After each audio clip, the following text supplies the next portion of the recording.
partnership between IIQM and ATLAS.ti is these webinars offer a real tremendous opportunity to connect and share qualitative expertise with the world. So we're really excited to be part of this initiative. Now pleased and honored to introduce today's presenter, Dr. Alex Clark. So Alex Clark is a professor and associate dean of research at the University of Alberta's Faculty of Nursing.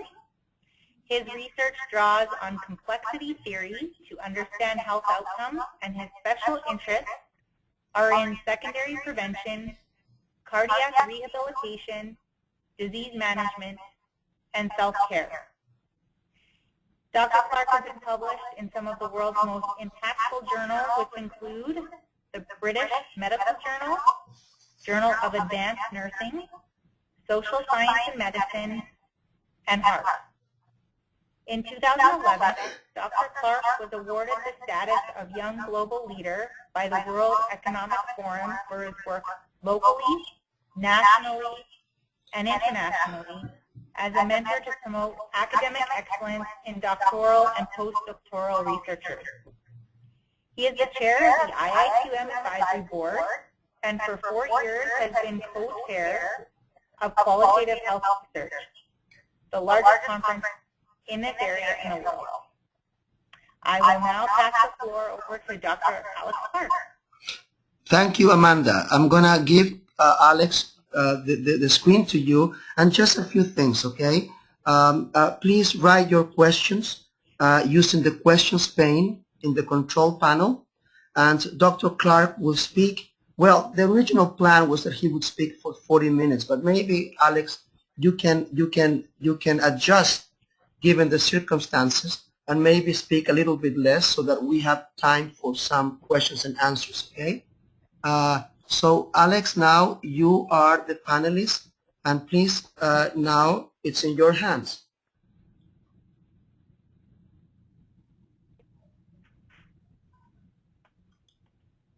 Alex? Thank you, Ricardo. Okay, good. Excellent. Hello, everyone out there. It's a real privilege for me to be here to give you this webinar conference where Atlas and IIQM bring the world of qualitative research directly to you. We're going to be talking about complexity theory, and sometimes when theoretical discussions come up in qualitative research, we can talk about the theory, but we don't talk about how the theory is applied to the actual research. And this always kind of gets me a little bit frustrated. And so in the session today, we're going to focus on some conceptual issues, distinguishing the complex versus the complicated. We're going to outline some of the leading principles of complexity theory, but then also consider how these apply to the real world of research. So, part one, what's the difference between that which is complicated and that which is complex?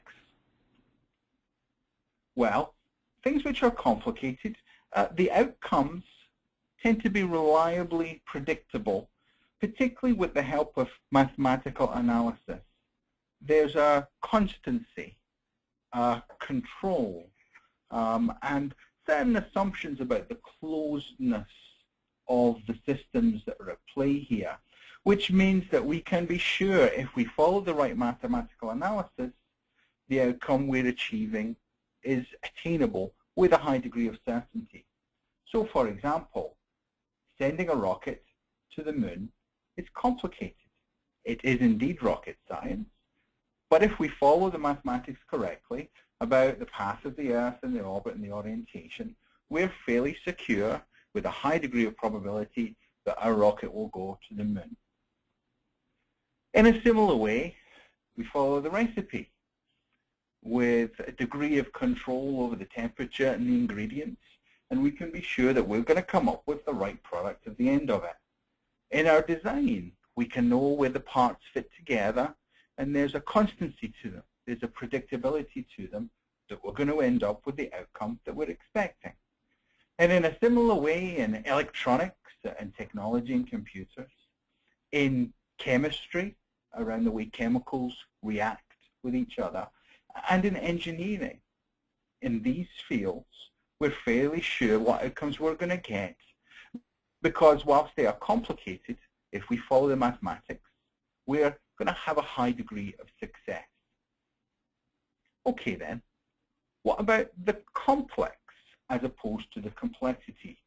Well, raising a child is complex. There's too much happening for formula that have been developed elsewhere to have direct application. Past experience is only a somewhat reliable indicator to what's going to happen in terms of the outcome involved, because past experience and formula have limited predictability in terms of the complexity of what's going on.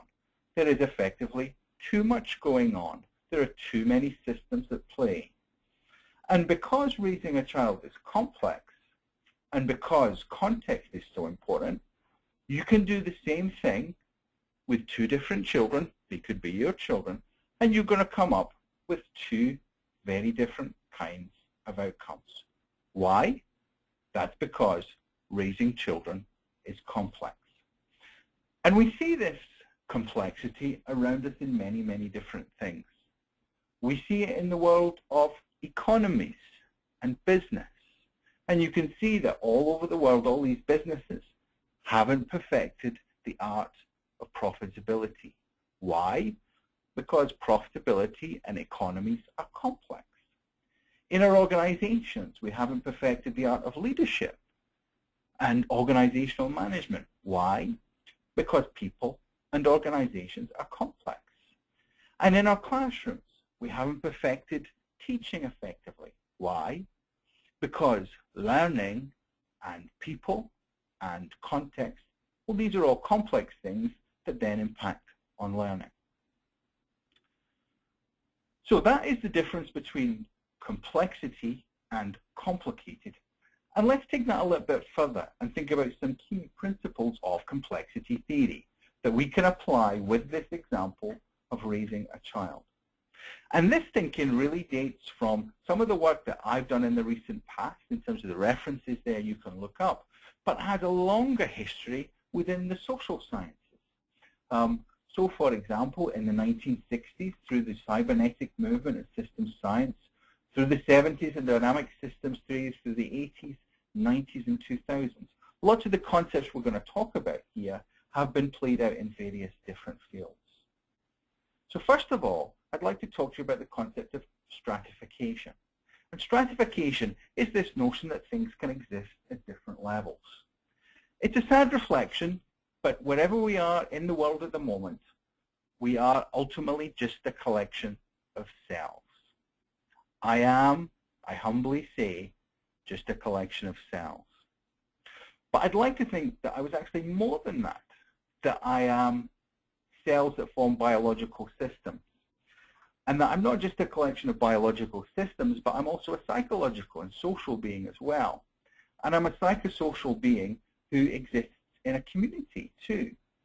And when I exist in a community, that even on my bad days, when I'm not perhaps feeling so good, I exist at this multiple form of different levels. So here we can have coexistence, but also interdependence and interactions between these levels. How can we get that? Why do we get that? Well, we get that because reality is stratified.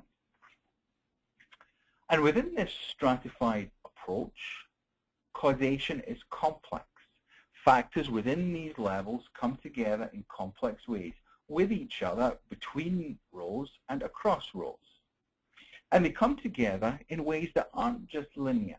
And we're familiar with this notion of linear causation, whereby factor A comes together with factor B to cause C. This is not complex.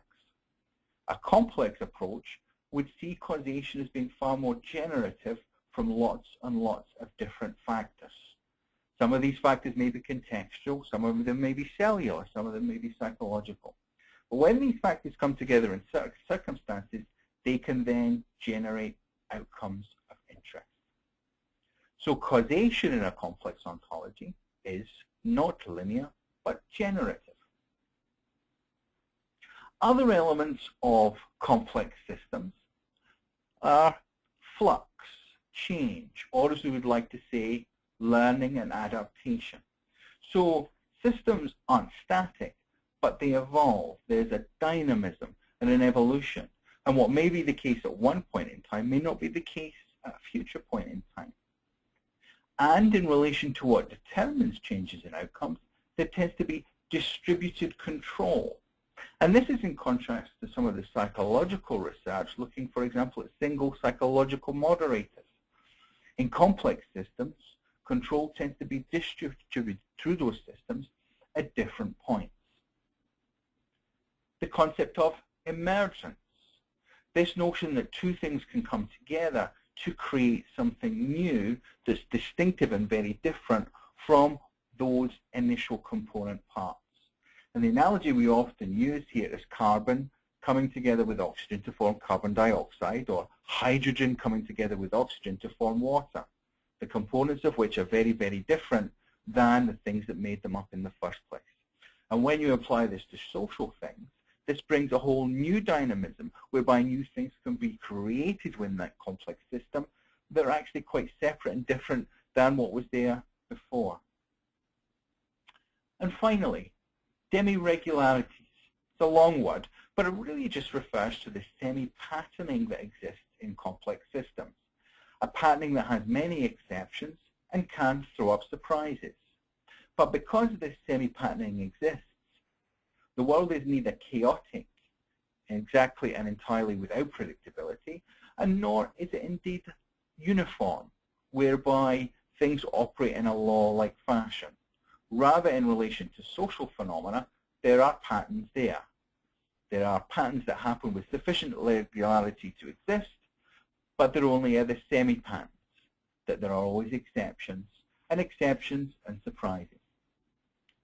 So there's some of the theoretical conceptions associated with complexity theory: stratification, causation, change, evolution, demi-regularities, learning and adaptation, distributed control, emergence. How can we apply these to research? Well, I'm going to talk for my third aim about how we can apply complexity theory to health outcomes research. And I'm going to draw on a paper and an analogy, which was in the British Medical Journal in a paper that I co-authored with some colleagues just this past couple of months, about what football or soccer teaches us about researching complex interventions. And as we go through this, we need to make connections between the kind of work we're doing here and qualitative research, and to think specifically how qualitative research can contribute to and increase insights into these key aspects of complexity theory. Okay. Outcomes are important. Outcomes are important in games, the scores, but they're also important in our research environments, in our practice settings. They're important in schools, where relevant outcomes might be student satisfaction or student test scores. They're relevant in our hospitals, where we can have all kind of manner of objective and subjective outcomes to measure health, whether it's psychological health, social health, or physical health. Outcomes are important for qualitative researchers. And they become important because we don't just want to measure outcomes. Quite crucially, we want to explain them far better. Because only if we understand outcomes properly can we really, in a reasoned basis, do research to change those outcomes. So what determines outcomes in complex systems? Well, formal structures and rules are at play here. So here in soccer, you've got the analogy of the rules of soccer. In health and education, social studies, you could have all manner of mid-range theories, bodies of work which say what should happen if that theory is to hold. And obviously qualitative research in terms of grounded theory, or in terms of understanding what rules and structures are at play to form this mid-range theory, has a clear relevance here. Qualitative research can theorize these formal rules and structures. What about the other parts of these complex systems, though?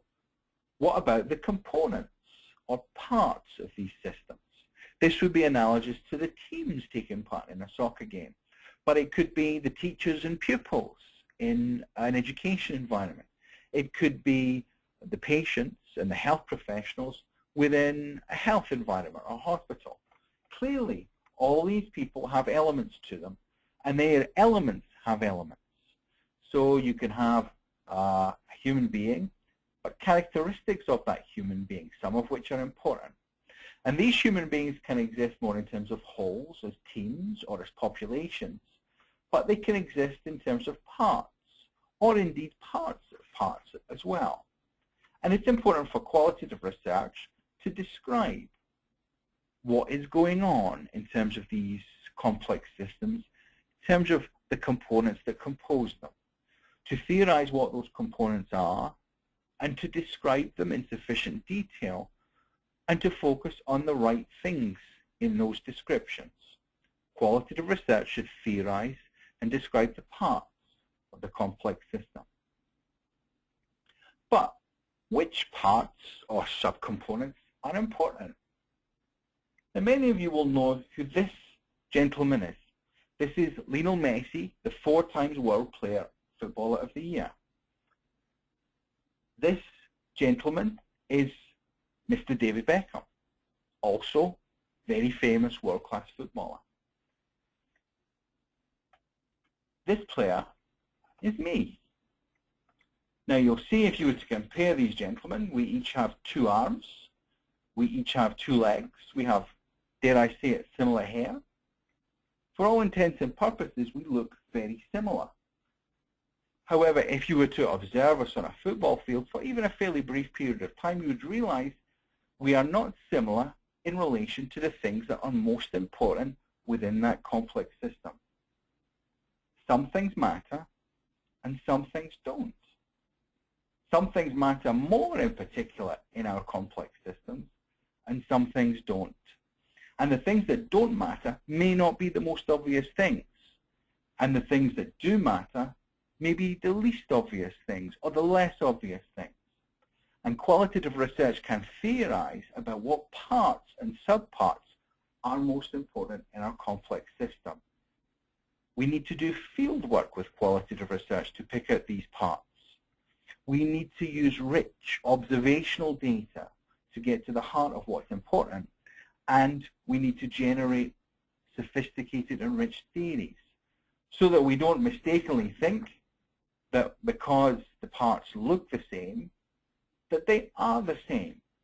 And we need our research to spot the difference, to get to the heart of what's most important in terms of the key parts of our systems. So what else can affect outcomes? Well, we know from complexity theory that there can be variations within laws and structures. And whilst the world is not uniform, nor is it chaotic, different laws interact, different structures interact. There are all manner of exceptions and variations. Some of these are subject to the control and influence of the agents involved. The analogy here is a football manager tweaking his tactics. Some of these things may be related to deliberate behaviors of agents within those systems. Some of them may be related to the social behaviors that contravene laws, that cause laws to appear far less fluid and relevant than our mid-range theory would suggest is the case. Qualitative research can help in real-world situations to identify these fluctuations, to move beyond quantification, to understand the variations and what's causing them within our systems. Context can also affect outcomes, in that the elements of our system exist within wider systems. Schools and classrooms in schools exist in wider neighborhoods, and social systems, and provinces and states and countries. And just as different environments can affect how different soccer players play, so different contextual factors can influence what goes on in smaller complex systems. So that what might hold within my classroom in Canada may not hold within classrooms in Scotland or Serbia or Spain. Why? Because context matters. It influences elements of the parts. And we need to better capture with our qualitative research how and why and through which context matters. So what else can affect outcomes? There are lots of things we can't predict. There are other factors, decision-making wise, that may intervene to cause very different changes and unexpected events within our complex system. There may be broader ecological factors that we can't influence that affect what goes on in our complex system. There may be unpredictable events, not random events, but very rare events that affect what goes on. All kinds of anomalies and less predictable factors that qualitative research can be carried out to identify and explore the influence of which to better understand and explain what is going on. I know we're short for time today, so if you want to take your reading further in this area and think about when we talk about parts of interventions, I'd recommend a new paper that has just come out in Social Science and Medicine that I've authored about what the components of complex interventions are in healthcare and more directions to theorize approaches to the parts and powers and the whole of the intervention. And this draws on a lot of the perspectives that I've talked about today. So in conclusion today, I've gone through the difference between the complex and the complicated. I've given you examples from games and sport, but there are also examples from education and economies and organizations that you can bring to your own research. And think about how you can apply these principles of complexity theory that we went through to understanding interventions and events and outcomes in your own domains. And just before we go, I wanted to give a plug to the next masterclass, also on the webinar, at the end of February, and urge you to register early and log on early to take part again in that webinar, and for the remainder of this webinar, to think about the ways that you can apply the concepts of complexity theory to your areas of research interest. Thanks very much. Thank you very much, Alex. So let's see.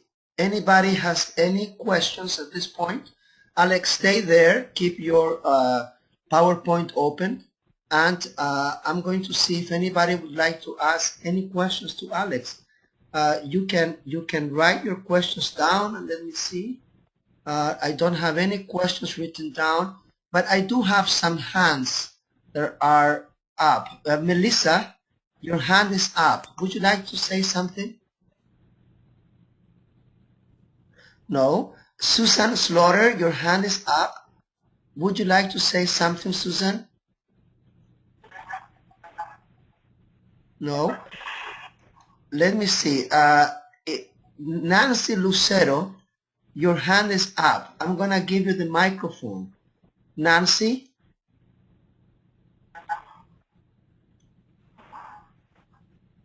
Nancy, you have any questions? Okay, it looks like we don't have questions. Nancy, any comments? Let me see here. Will speakers contact, well, let me see. Let me read what people have written, Alex. Thank you, Dr. Clark. You repeat, could you repeat the citation of that last article? Yes, of course.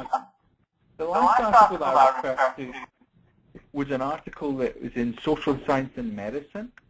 And if you go to the Social Science and Medicine website, or you Google Social Science and Medicine, the title of the article is "What are the components of complex interventions in healthcare?" And it's written by myself, Alexander Clark. If any of you want to send me an email, that's to alex.clark@ualberta.ca, I'd be really, really happy just to send you a copy of that article. Thank you very much, Alex, and let me see what else. I have a few more. Let me see. I'm reading here. Will this be available, this presentation? It is available now at the IIQM website, okay? So IIQM website, look for it, and there look for the ATLAS.ti IIQM webinar series, and you're going to find there this PowerPoint. Another question for you, let me see. My interest, I'm going to see if I can give the microphone, in fact, to Sandra. Maybe she can talk directly. Sandra, let me see here. I'm going to get your name in a second. Sandra Robertson. Let me see if I can give you the microphone. Sandra, are you there? Yes, I'm there. Yeah, could you say out loud what you asked? My interest is with interprofessional teams in primary care, and I'm wondering if this complexity theory could apply into that context. Well, thank you for your question, Sandra. It's great to link with you through the webinar.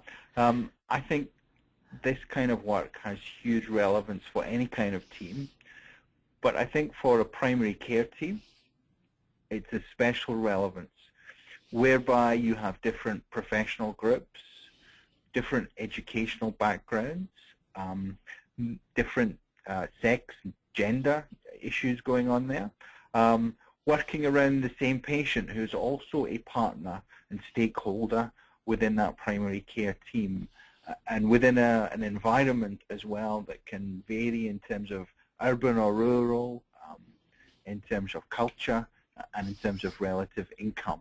So I think this is a wonderful kind of approach to use to try and capture better to what degree do these factors influence how care is given, how it's received, and ultimately the ways of working and the outcomes from primary care interventions within that system. Fantastic. Thank you. That makes sense, actually, to me. Thank you very much. Now I'm going to give the microphone to Lawrence. Let me see, Lawrence Martis. You have a question. Could you, if you have a working microphone, could you say it out loud? No, I don't. Well, yes, you do. I hear you. Oh, can you hear me? Yes, yes. Oh, okay. Dr. Alex, in situational analysis, we also focus on different contexts, places, and persons. So how complexity theory is different or similar to situational analysis in economic theory? Thank you very much for your question. I think there are elements here, and I think I've described, there are elements of complexity theory threaded through many, many different movements. And I think the analysis approach that you're talking about has elements, has the concepts of some of them that we've talked about here. So there naturally will be some similarities.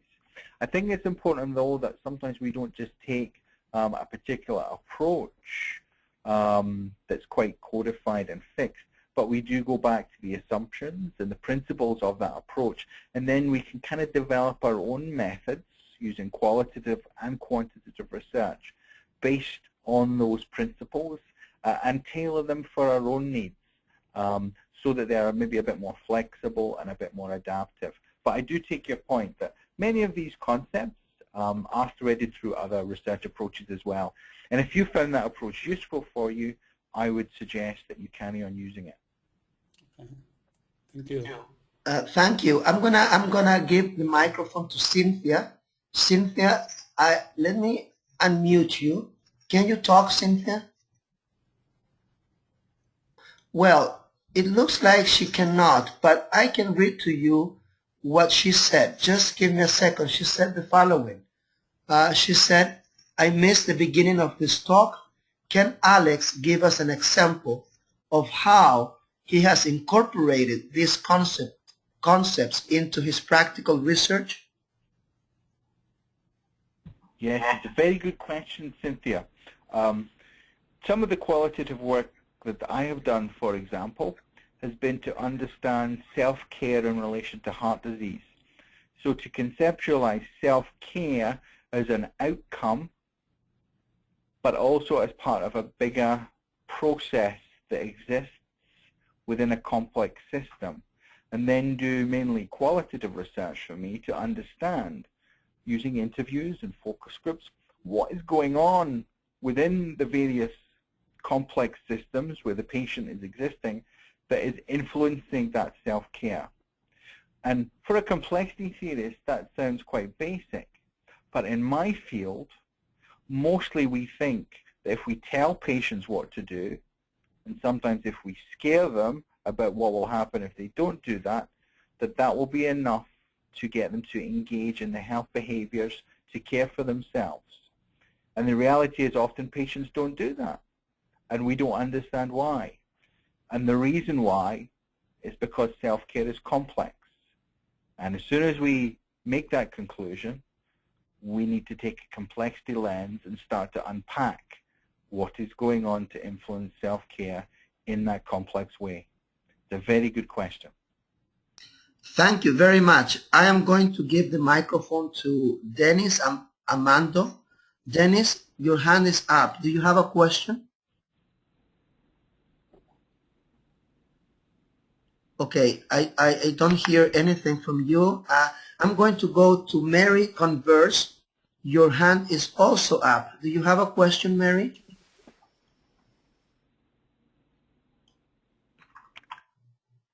Okay, I don't hear anything from you, and I don't see that you have written anything. So let me see here. I have a comment by Nancy Lucero. She said the following to you, Alex. Alex, this was very helpful and has me thinking that what I do in my research is try to describe the complexity of cultural identity in American Indian communities. You helped me get unstuck with a paper I am currently working on. So that's what Nancy Lucero said about your presentation, Alex. Well, I really appreciate that feedback, Nancy, and I'm very happy that it was of use for you. I think when we are exploring issues of indigenous health, we have to look at it with a complex lens, because the health of indigenous populations is a product and is influenced by many, many factors that have come together in complex ways to foster the vulnerability that exists in so many indigenous populations. So I really wish you all the best for your important work. Thank you. I have a hand by Karen Detweiler. Karen, can you talk? I see your hand up. Okay, I don't hear you, Karen. So I think it's about time to end this meeting. It's 3:56 Eastern Time. Well, I want to thank everybody for having joined this webinar, and also very especially for your patience in waiting for us to solve this technical problem that we had. Very unexpected, but those things happen with technology sometimes. This webinar will be available as a recording, as a video recording, and you will receive an email from GoToWebinar sometime tomorrow with the link to this webinar video recording. So, Amanda, would you like to say final words? Hi, Ricardo. Yes. I just wanted to mention to everybody that we have some upcoming events besides the webinars. The Advances in Qualitative Methods Conference and the Teaching Qualitatively Workshop Series will be held in Edmonton here at the U of A in June, and information about those two events can be found on our website at IIQM-ATLAS.ti. And as well, the Qualitative Health Research Conference will be held in Halifax, Nova Scotia in October of this year.